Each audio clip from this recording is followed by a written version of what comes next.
What's up guys, it's me Jeremy. Sion's been a pretty interesting champion that's actually been hovering at a really high win rate for the support role for a pretty long time now. Now he doesn't really have a very high play rate, which suggests that it's just a bunch of small Sion players that enjoy the particular way to play Sion, but the win rate is still super impressive at around 55%,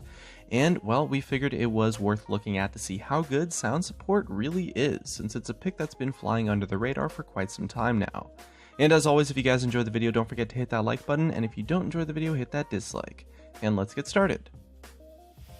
Sion's kit is definitely packed with a ton of features that can make a lot of sense on a support. His Q, Decimating Smash, is a charged attack that hits an area in front of Sion, and it increases in damage and range for up to 2 seconds for a maximum of 300% damage. If Sion charges for less than a second, any enemy's hit will be briefly slowed, and of course if he charges for more than a second, he knocks up all enemies hit based on how long it was charged total. This jumps straight out as a pretty awesome support ability actually. Crowd control on a basic ability that can hit multiple enemies is always going to be powerful when used properly. One of the things that really stands out is Sion's ability to channel this from a brush to try to hit up an enemy and deal a ton of damage in the process. Catching one or both enemy laners in the knockup with all that damage in the early levels is just an insane amount of damage in crowd control, and could suggest Sion would potentially be a powerful lane bully, especially in matchups where the enemies can't deal with him from a range. Sion's W, Soul Furnace, is probably the worst part of his kit from a supporting perspective, and the passive part gives 2 bonus health to Sion permanently for every enemy he kills, along with 10 bonus health for large enemy, and champion kills and assists, but because Sion isn't going to be farming as a support, he's definitely missing out on a lot of potential bonus health in the early and mid game that he would have had if he was playing top lane. Activating Soul Furnace gives Sion a shield for up to 6 seconds that scales with his maximum health, and this could definitely be useful in lane for Sion because it would let him tank damage for his AD carry, survive through poke, and also be used to tank creep waves before they hit the tower if his AD carry wasn't quite back in lane yet. But with less stacks from farming, the shield isn't going to be as strong as possible.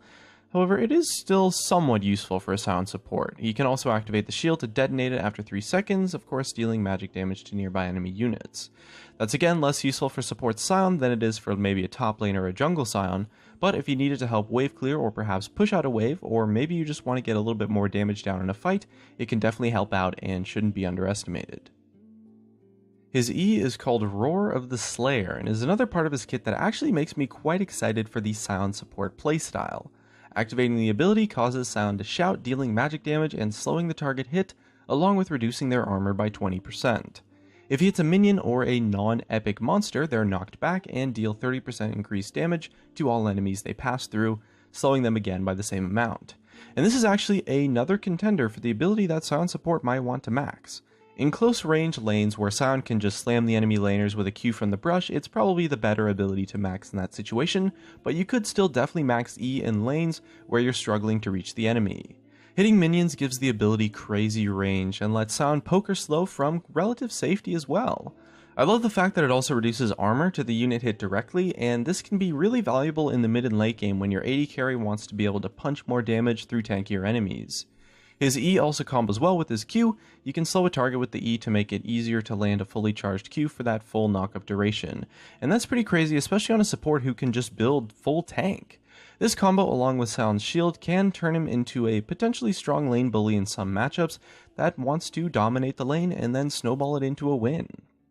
Unstoppable Onslaught describes Sion pretty well, but it's also the name of his ultimate. This notorious charge ability lets Sion run into the target direction for 8 seconds, unable to attack or be crowd controlled until he collides with an object or until the ultimate is recasted. He can steer this ability slightly to try and run into enemies, but it's definitely kind of difficult to use as an initiation tool because it can be a little bit unreliable, especially against mobile champions. It does deal a ton of damage though, stuns and pulls in enemies that he collides with, and as well slows anyone that he damages afterwards. The damage and stun duration both build up over the first few seconds of the charge, so Sion is rewarded for managing to line up a long range ultimate onto the enemy team. It's really effective to use as the first engage in a fight when you can land it properly, but it does take a little bit of getting used to because it's kind of difficult to steer. However, the value of an ability like this in the kit of a support is just insane. Being able to quickly get across the map to help your team and make some roaming ganks is just awesome, and it kind of helps solidify the playstyle as a damage-based support with a ton of area of effect crowd control, and it also gives him some really solid ganking power. It's typically a little bit difficult to land the ultimate, especially in the laning phase, but if you do manage to get off the stun from it on an enemy laner, it's pretty much guaranteed that you're at least getting a summoner spell or even a kill. It's just so much damage, and the crowd control is just awesome. It's got a lot of potential as a roaming ability as well, and you can get from bot lane to mid lane without that much issue, so a well-timed ultimate might let you use that awesome strength to snowball the rest of the map as well. Roaming's a super big part of the support metagame at the moment, so having an ability that does it really well is quite important.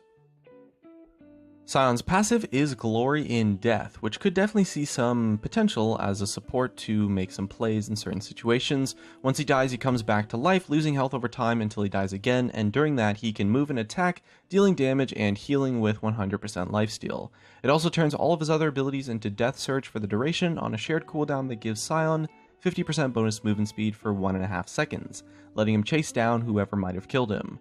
And this would pretty much serve as a way to swing a fight that was potentially being lost in the bot lane, and it does kind of reward Sion for tanking damage and dying first in a laning phase fight, giving him that second chance to get damage down and put his respective AD carry ahead, and it can really be game changing in some laning phase fights honestly, so much more than it would in the top lane. You know, when you're in the top lane and your opponent kills you, the best you can do is just kill them and trade 1 for 1, but in a bot lane fight, if you die first, you can potentially still get a 2 for 1 and come out ahead, so the potential for this passive to impact the laning phase is so much more than it is in the top lane or really just anywhere else. It also pretty much prevents anyone from daring to tower dive Sion in the early game, because although you might kill him, he definitely still gets that chance for revenge, which means that even a low health Sion can effectively defend his AD carry or his turret, which is a pretty interesting way to make use of the passive. And that wraps up the kit overview, and as we can see, he definitely has some potential with the early game to impact the laning phase that could make him one of the more snowballier supports in the game, since he does have some level of initiation power. It seems like the best way to abuse this off-meta pick is to perhaps keep the side brushes unwarded and then use them to zone out the enemy hard. If they come near the bush, your insane damage and crowd control is going to punish them, and even if they stay away, then it makes it easy for your AD carry to freeze the lane and get some nice CS.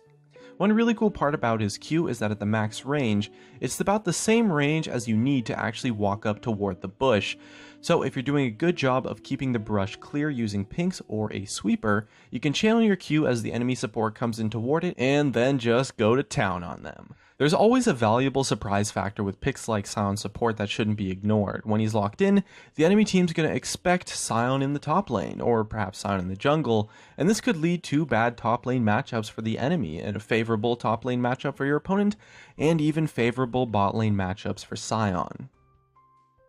When Sion's locked in, the enemy's pretty much always going to expect that it's Sion in the top lane until the very end of champion select, and this can lead to bad top lane matchups for your opponent, good top lane matchups for your top laner, and oftentimes even a favorable bot lane matchup for Sion. Another cool thing about Sion is that aside from his soul for his shield, his mana costs are actually quite low. He can use his Q and his E quite often in lane without worrying about going out of mana, unlike some champions that are a little bit more mana heavy like Blitzcrank or Thresh, who can run dry pretty fast and end up being useless in the attrition game.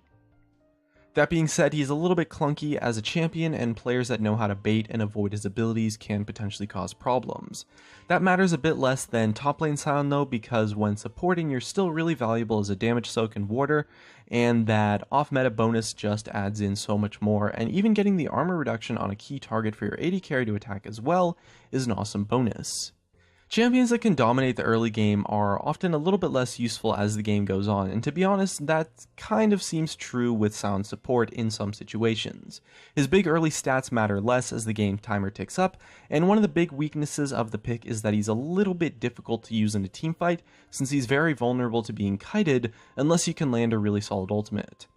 As a support, you want to be locking down the enemy team or peeling for your backline, but Sion's Q is pretty difficult to use in a fast-paced teamfight, but if you can land a key ultimate, it can really be game changing and you can win team fights all by yourself and make some awesome plays. So it really does take some getting used to, but being an initiator on Sion can lead to a lot of team fight power and potentially allow you to carry those team fights quite well. Apart from initiating with your ultimate, you really want to get into the enemy team's face and make them burn damage on your shield and your tanky build, while you try and use your crowd control on the most effective targets as possible, and potentially use that armor penetration effect on the enemy tanks or the targets that your AD carry is focusing. If you do use his early power to win lane as well, using him for surprise kills from unwarded bushes seems like a great way to get use out of his kit too. You can definitely use his crowd control to create some picks as well, especially using him for surprise kills from unwarded bushes, and his ultimate to catch out some targets. Once an enemy is dead, forcing objectives or a 4v5 teamfight means that you can get away with being a bit worse than other supports during the teamfight. And if you can create a pick, you definitely want to just force an objective immediately or perhaps a 4v5 teamfight. And his pick potential in his kit gives him a lot of opportunities in the mid and late game, even though his certain playstyle might not scale that effectively. From what we've seen, it definitely seems like Sion is a pick that really wants to crush the early game and try and snowball, and it definitely favors players who are familiar with Sion. It takes a little bit of time to get used to landing his ultimate and using the rest of his abilities. It doesn't seem like you can just pick him up and dominate games instantly, but it doesn't take that long to learn him because he still is quite a tanky champion and his mechanics aren't too complex apart from landing his ultimate on certain targets. And if you put in a bit of time to get used to his kit, then it might really be worth giving Sion support a good shot because it actually does seem to have a lot of potential. Let us know your thoughts and experiences with Sion support in the comments, or let us know about some of your crazy off-meta picks that you think we should maybe take a look at next. And looks like that's going to be it for me. If you guys enjoyed the video, drop a like, subscribe if you want. Thanks for watching, and I'll see you guys next time.